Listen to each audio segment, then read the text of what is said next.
Development Initiative at Weill Cornell. We're super excited to have him, and he's going to tell us a little bit about making free energy calculations interpretable, especially in terms of things like hydration free energies. Thank you very much.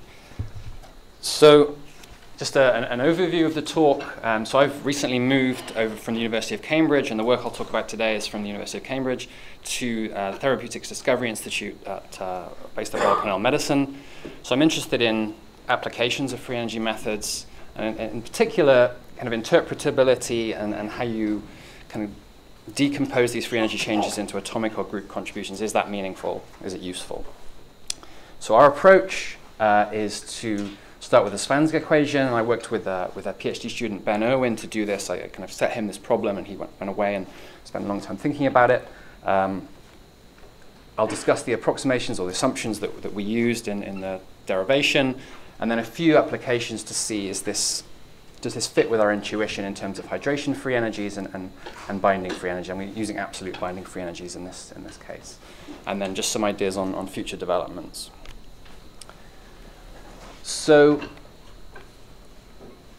I'm using alchemical binding free energy calculations in my work at the TDI, and they've proving more and more useful in drug discovery for predicting affinities. But the problem really is, even if you had a perfect force field and perfect sampling, you still need good ideas as well, right? So if everything you design is bad, you might be happy, but your colleagues, medchem colleagues, are not going to be particularly happy if you can't design anything that's good. And from a given starting point, there's a huge number of different molecules that you can make. So having some kind of idea of why something binds rather than whether it binds would be very useful. So rather than doing a set of 100 calculations, if you can do one and get some sense of whether this is good or bad, you can take that forwards. And I've put a little star here because in this case we're working out why the force field thinks that this molecule binds, not necessarily why it actually binds, but I mean, that's a separate talk, a separate issue. And so thinking about some previous work that I'd done on water molecules, so this is looking at water molecules in protein cavities, singles or pairs of waters, and using this inhomogeneous fluid solvation theory to assign kind of free energies contributions to individual water molecules. This is the same idea that underlies water map. If you can do this and get some kind of accurate or predictive or useful answer, could you apply something similar to these alchemical free energy calculations? Can you get something meaningful out of that? So I'm not going to go through the entire kind of derivation, but I'm going to kind of give you a flavor of the approach that we used here. So you can write your the energy for your system in terms of your non-bonded interactions, typically in terms of this pairwise additive energy function. We sum over all pairs of atoms. You could rewrite this in terms of the energy of individual atoms, where that energy is just half its interaction with every other atom in the system. We're now going to take the Svansk equation as it's kind of typically written. I'm going to rewrite this in terms of these kind of contributions from individual atoms. So this is now a sum over the interactions of all the individual atoms. And so the problem I set Ben was to take this and kind of expand this out and see where it goes. And so the approach is to take this Maclaurin series for this kind of exponential term here that's inside the ensemble average, and you expand it out in this way. You now have a sum of terms, essentially have a power series here. You can apply this multinomial expansion to the sum of energy terms, and you get this horrible looking at kind of infinite sum, which is essentially made up of kind of first order terms, second order kind of squared terms, cubic terms, all the way up. And the kind of approximation or assumption that we're going to make, or the model that we're going to use, is that if you consider one of these terms inside here, it might look like this, with contributions from atom I, J, and K. Different contributions will be raised to different powers, and so then we're going to separate these out based on these kind of exponents here. So this is sum of 4 halves going to go to atom I, quarter to atom J, and quarter to atom K. And then we can group all the terms assigned to each atom. So we're just taking this huge expansion and partitioning it out into different terms that we assign to different atoms. So I'm not going to go through the rest of the proof, but that's really the kind of trick or the assumption, so the approximation that we make. When you do that, we can manipulate that, and we're not going to truncate. That's the important thing. So we've got all these kind of infinite sums. We're not going to truncate at any point. We just manipulate through to get this expression for the kind of estimate of the free energy contribution of each individual atom in the system. So this comes out like this, where this is the total free energy change for the whole, whatever change you're looking at. And so we can calculate this using any method we want. So we're using bar for this. And then this term, we have to go in and look at all of the individual lambda windows, look at the contributions from each lambda window to this term. And then we're kind of assigning a portion of this total free energy change based on the differences between applying different Hamiltonians. So this has just been published a week or so ago. So in terms of interpretation, I mean, the physics is kind of questionable. It's not a unique decomposition of the free energy. You could think about doing it in lots of different ways. And it's kind of not thermodynamically rigorous. It makes, it makes me a little uneasy and people a little uneasy, but it is possibly useful. So that's what we're going to look at next. So you can apply it to standard energy trajectory from FEP calculations, so you don't need to do anything else on top of the free energy calculations that you've already done. And so we're post-processing to calculate these numbers. You can't use, it has to be pairwise additive. You can't use PME electrostatics, but you can apply it to trajectory from PME simulations. And so you just make a switch or a shifting function. You can apply that to the trajectories.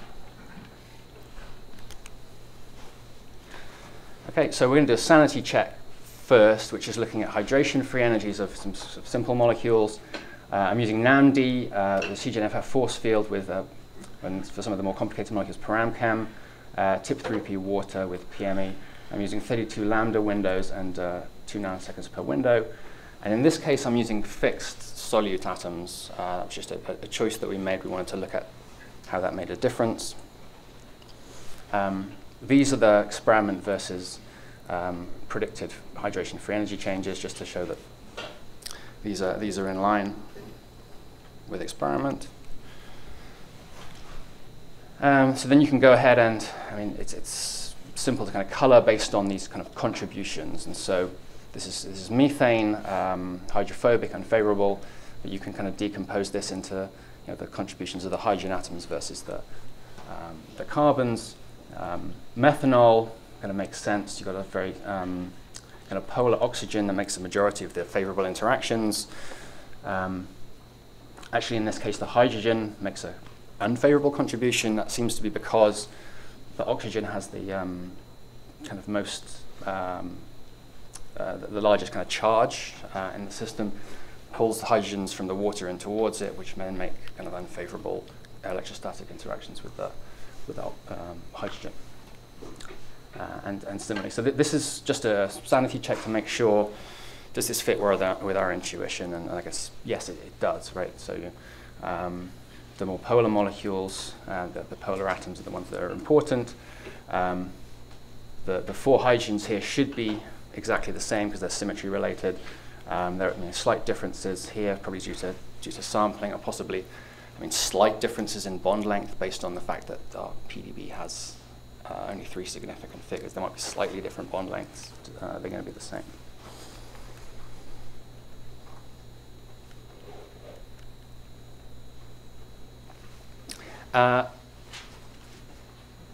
What I'll note here actually is that what you see, interestingly, if you're eagle-eyed, you will have spotted that some of these contributions here is not equal to the total free energy change. That's because half of the hydration free energy ends up being assigned to the water molecules in the system. And that's because pair interaction energies, as I said, are shared half and half between the 2 atoms. When you're coupling or decoupling a water, the only interactions that you're coupling or decoupling are between the water and the solute. And so you end up assigning that half of the free energy change to the water. So what we end up doing is assigning all water molecules to one big group. So we don't calculate individual waters because they're all indistinguishable. But you can see, so this is an example of what you get if you run the simulation for a very short time. You see the waters are not kind of equivalent to each other. You need to run for a long time to make them average out over all their possible different orientations. But I guess this brings another point that we can use here and we have used is to group together indistinguishable atoms. And so the hydrogens on a methyl group, if it's rotating, are going to be indistinguishable. You could just group them all together if you wanted to. I'll show you back again. In this case, because we fixed these atoms, these two hydrogens in a different environment to this one, so they have a different contribution. But if we'd let everything rotate, they'd average out over their different positions that they adopt. Okay, we're all thinking about caffeine at this point, and so that was the next molecule that I looked at, or that we looked at, just to look at a slightly more complex molecule to see what happens then. So in this case, you can see kind of you've got the methyl groups here that are overall kind of hydrophobic. When you kind of sum together the entire contribution, it becomes a little more complicated. You think a carbonyl group like this, the kind of oxygen atom here is favorable towards the hydration. The carbon that it's bound to is not, has the opposite charge. So overall, you could think, well, this net contribution is unfavorable, but then you've got kind of atoms that are joined to it. So there are some subtleties here in what you take from this, but at least again, this fits with our intuition. This is the most kind of solvent exposed and polar atom. It makes the strongest contribution to the hydration free energy.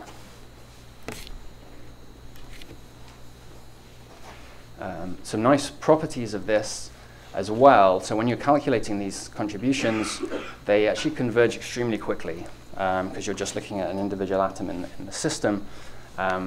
So even after about kind of 200 picoseconds, these can converge.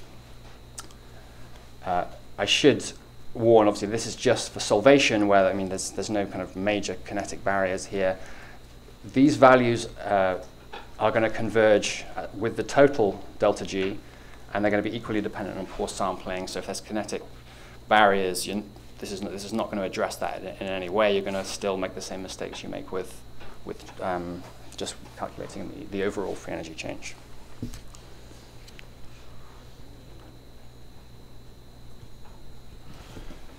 So we then moved on to looking at the binding free energy. In this case, we picked lopinavir and HIV protease. These are two molecules I've kind of worked on in the past. That was why we picked this system.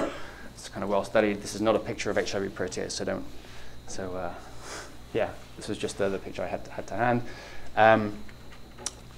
The way that we do our binding free energy, absolute binding free energy, we're actually doing this all in one box. So we separate the the complex and the unbound ligand by about 40 or 50 angstroms. Doesn't have to be done that way. This is just how we did it. You take your unbound ligand and your bound ligand. We're going to switch on the van der Waals of the bound ligand first with restraints. We're then going to swap the charges between the two bound and unbound systems, and then we're going to switch off the van der Waals of the unbound ligand. Okay, so we can sum our kind of terms here. We get our analytical correction term, and then we calculate the energy of switching on or off these these restraints using thermodynamic integration. This potentially presents a problem. You obviously don't. If you restrain the molecule too strongly, you're going to perturb the actual kind of natural dynamics. So we wanted to make this as small as possible, and we're using restraints similar to this kind of Boresh approach, where we use a distance, angle, and a dihedral restraint. The overall number is not great and compared with experiment, but we'll move ahead and kind of gloss over that. It's not too bad. And so we now have a slightly different situation where rather than just looking at kind of one change, for the ligand, what we really care about is the difference between the coupling in the binding site and the coupling in the solvent. So we have to look at the desolvation penalty as well as the kind of interactions that are then made by the ligand. So the way that we do this is we look at your kind of contributions from when you couple in solvent. So again, this is like essentially the hydration free energy of lopinavir. And then we look at coupling in the binding site, all the interactions made there. Overall, then we kind of just sum those contributions together. So we're getting an overall balance between desolvation and interactions in the binding site to give kind of which atoms or which groups make the most favorable contributions. And you can see, for the most part, it's obviously the kind of polar hydrogen bonding interactions that are giving you the majority of your contribution. And then there's a kind of spread of contributions across the nonpolar or the hydrophobic atoms. You can also consider the contribution of the protein atoms if you want to. So this is just a kind of simple picture. So you've got lopinavir in green here, and I've just colored the protein atoms that make a kind of significant contribution. So it's the atoms that pair up with the hydrogen bonding groups in lopinavir for the most part, and then you've got a couple of kind of additional atoms, but they're a bit further away. And this potentially could be useful for identifying kind of more long-range or allosteric effects. If you disrupt an interaction that's far from the binding site, you're going to see that.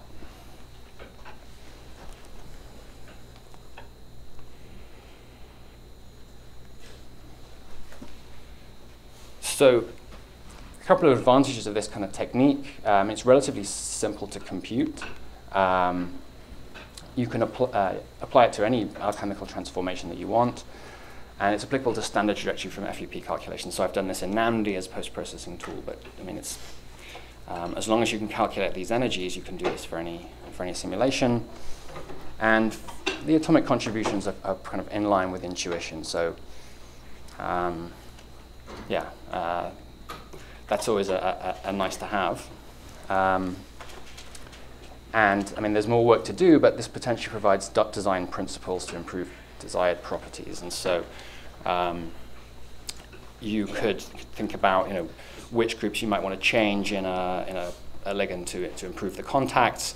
If you want to remove a hydrogen bond because you've got too many hydrogen bond donors, which one's the one to remove? Which one should you target? So it gives you some kind of design principles to work from.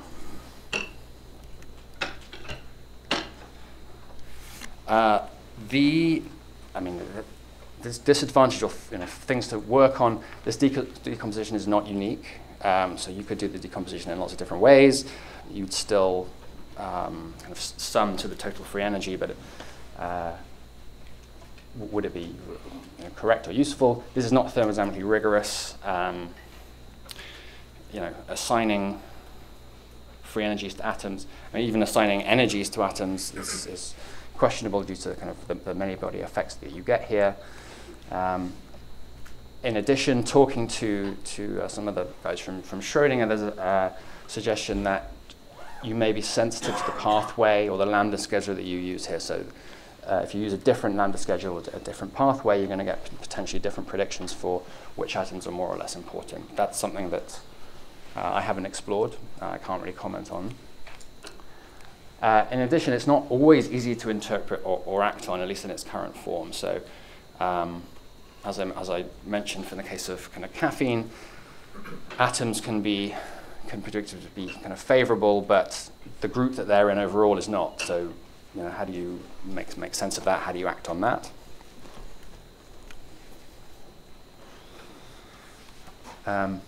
So that there's more I'd like to do with this, and there's a lot of thinking to do.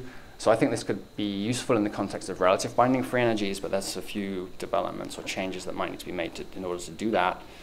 There's some interesting things about convergence that you can use. So an indistinguishable atom or a symmetry-related atom, they should all give the same answer if you've got the got good sampling, so you can monitor that. So we've looked at the kind of individual water contributions and how they change over the course of the simulation. They should all converge to the same number, and that could be some kind of measure of convergence. And yes, as I said, what is the effect of the alchemical pathway or lambda schedule on the predictions? Does it make a difference, or is it insensitive? So in conclusion, Ben and I have worked on developing a new approach to assess the contribution of individual atoms or groups of atoms to a free energy change. So we've done this by manipulating the Svanzing equation, trying to use minimal assumptions. We've tested it using hydration free energies and binding free energies, and the results are in line with at least my intuition about thermodynamic driving forces. There's further work that's needed on how you interpret, how you might want to apply the method in a drug design context. So my acknowledgements, I guess that the main ones have to go to Ben, who did the majority of the kind of heavy lifting on the mathematical side, Department of Physics in Cambridge, but also Mike Payne, Sanisha Vukovic, and Alex Wade, and these three guys are in my group. Also a number of collaborators at the Department of Chemistry, Biochemistry, and the MRC Cancer Research Center. Also, thank you very much to the conference organizers, and thanks very much for your attention.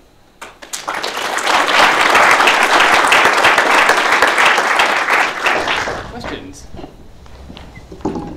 Yes, Charlie. So, I'm not going to guess your age, but in the 80s, there was this thermodynamic component analysis and hidden thermodynamics by Bruce Teeter, et cetera. I mean, can you say something about the difference between what you're doing and what they did 30 years ago? So, I mean, I know Bruce very well, obviously, but I'm not familiar with that particular work, so maybe you can point me in that direction. I mean, his big paper had hidden thermodynamics as the first part of the title, and beyond that, I mean, I could probably look them up, but I think with hidden thermodynamics and Bruce Teeter, in the mid-'80s, you can probably find it as well. But there was a big focus on this component analysis and looking at contributions from individual groups to try to use this to guide exactly the kinds of objectives you're talking about. And I don't remember the details of the formulations they had before, but they're similar in many ways to, I think, what you're discussing about in Spirit. And so it might be useful to go and look those papers back up. Yeah. Was that implicit solvent or explicit? Sorry? Is that implicit solvent? No, it was explicit solvent things. I mean, it was early days of free energy methods. Yeah. Sure. Thanks.